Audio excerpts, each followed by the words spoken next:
खुलुमबाय बयखौबो 2026 एप्रिल माहर पुनर्जन्म हब जुबिन गार्ग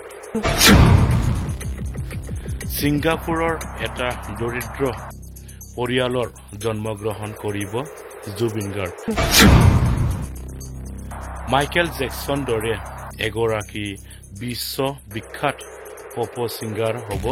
जुबिन गार्ग रायजोफोर बेबायदि होननानै ब्रह्मकुमारी रुमा मेहेना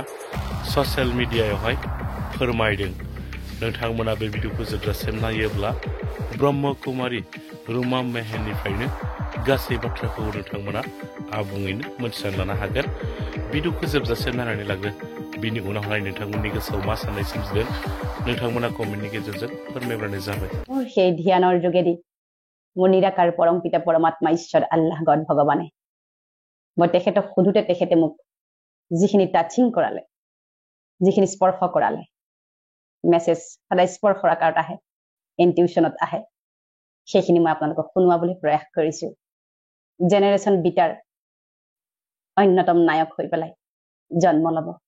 তেখেত ইংৰাজী চহৰত জন্ম ল'ব তেখেত ইংৰাজী চহৰত জন্ম ল'ব আৰু 100% চান্স আছে সিংগাপুৰৰ কোনো দৰিদ্ৰ পৰিয়ালত জন্ম ল'ব ধৰ্ম শৰীৰৰ ধৰ্ম হ'ব খ্ৰীষ্টিয়ান ফেমিলিত তেখেতৰ জন্ম হ'ব জন্মৰ তাৰিখটো মোৰ মনলৈ আহিছিল বাবে লিখি ৰাখিছো পুনৰবাৰ কওঁ এয়া 100% সঠিক বেসঠিক মই নাজানো কিন্তু মোৰ ইনটিউচনত যিখিনি আহিছিল মই লিখি ৰাখিছিলো 19 এপ্ৰিলৰ পৰা 19 মেৰ ভিতৰত 19 এপ্ৰিলৰ পৰা 19 মেৰ ভিতৰত 2026 চনত তেখেতৰ জন্ম হ'ব এজন পৃথিৱী বিখ্যাত পপ ষ্টাৰ হ'ব মাইকেল জেকসন নৰদৰে এজন অতি খ্যাত ইংৰাজী কলা সংস্কৃতি ইংৰাজী সংগীতৰ এজন অতি খ্যাতি সম্পন্ন বিশ্ববিখ্যাত পপ ষ্টাৰ হৈ জন্ম হ'ব তেওঁ জন্মৰ পৰা সংগীত বাদ্যযন্ত্ৰৰ প্ৰতি সাংঘাতিক আকৰ্ষণ থাকিব 4 বছৰ মানৰ পৰা প্ৰসিদ্ধ হ'বলৈ আৰম্ভ কৰিব আৰু 13 বছৰ বয়সৰ পৰা পৃথিৱীত তেখেতৰ পৃথিৱী বিখ্যাত হৈ পৰিব 13 বছৰ বয়সৰ পৰা তেখেতৰ যিটো বেণ্ড হ'ব সেই বেণ্ড ওয়ার্ল্ড মিউজিক্যাল ব্যান্ড হিচাপে জনাজাত হ'ব ওয়ান অফ দ্য বিগেষ্ট ব্যান্ডছৰ ভিতৰত এটা ব্যান্ড হ'ব আৰু তেওঁ 14 বছৰ বয়সৰ পৰা সেই মিউজিক্যাল ব্যান্ডটো লৈ সমগ্ৰ পৃথিৱী ওয়াৰ্ল্ড টুৰ কৰিব ভাৰতবৰ্ষৰ কৃষ্টি সংস্কৃতিয়ে তেওঁক সকলো সময়তে আকৰ্ষিত কৰিব আৰু তেখেত অসমলৈ আহিব অসমীয়া গীতৰ ৰিচাৰ্চৰ বাবে আহিব আৰু যেতিয়াই আহিব যেতিয়া জুবিন প্ৰয়াত তেখেতৰ শৰীৰে গীত গাই হৈ গৈছিল সেই গীতবোৰ শুনিলে তেওঁ ভাবুক হ'ব আৰু তেওঁ নিজেও এজন জুবিন ফ্যান হৈ পৰিব আৰু তেওঁ জেনেৰেশ্যন বিটাৰ এক অন্যতম আকৰ্ষণ অদ্ভুত আকৰ্ষণ হ'ব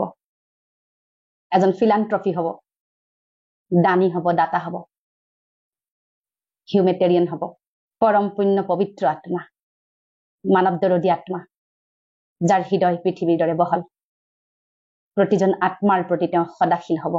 বিনয়ী হ'ব সেই নিৰ্মাণকাৰী শিশু সুলভতা থকা আত্মাই বিশ্বত এইবাৰ কেৱল আমাৰ ভাৰতবৰ্ষতে নহয় বিশ্বত তেওঁ এবাৰ জিলিকি উঠিব আৰু সেই আত্মাৰ জন্ম হ'ব 9 মাহৰ পিছতে যেতিয়া পুণ্য আত্মাৰ মৃত্যু বা জন্ম হয় পুষ্পবৃষ্টি হয় শিলাবৃষ্টিও হয় তেখেতৰ যিদিনাখন জন্ম হ'ব পুষ্পবৃষ্টি হ'ব সামান্য হলেও পুষ্পবৃষ্টি হ'বই পানীৰ প্ৰতি ভয় থাকিব যেতিয়া জন্ম হ'ব পানী ভয় বুলি ডাঙৰ ৰিষ্ট তেখেতৰ কুণ্ডলিত লিখা থাকিব সাগৰ মহাসাগৰ ভাল পাব কিন্তু নামিবলৈ ভয় কৰিব তেওঁ বেছি এয়াৰ ট্ৰেভেল কৰিব সামুদ্ৰিক ট্ৰেভেল কম কৰিব আৰু দেখা গৈছে ভেজিটেৰিয়ান হ'ব আৰু নিজৰ স্বাস্থ্য লুক দায়িত্ব কৰ্তব্যৰ প্ৰতি খুব সচেতন হ'ব আৰু মানুহে হেৰাই যোৱা এটা চৰিত্ৰ মাইকেল জেকসন প্ৰায় তেনেকুৱা ধৰণৰে তেখেতক আদৰি ল'ব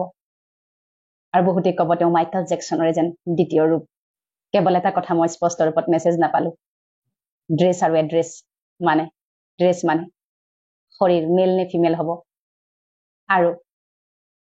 এড্ৰেছ একজেক্টলি ক'ত হ'ব গতিকে এইখিনি মই টাচিং পাইছিলো এতিয়া প্ৰশ্ন হয় সঁচাকৈয়ে ব্ৰহ্মকুমাৰী ৰুমা মেহেনে কোৱাৰ দৰে পুনৰ জন্ম হ'ব নেকি জুবিনৰ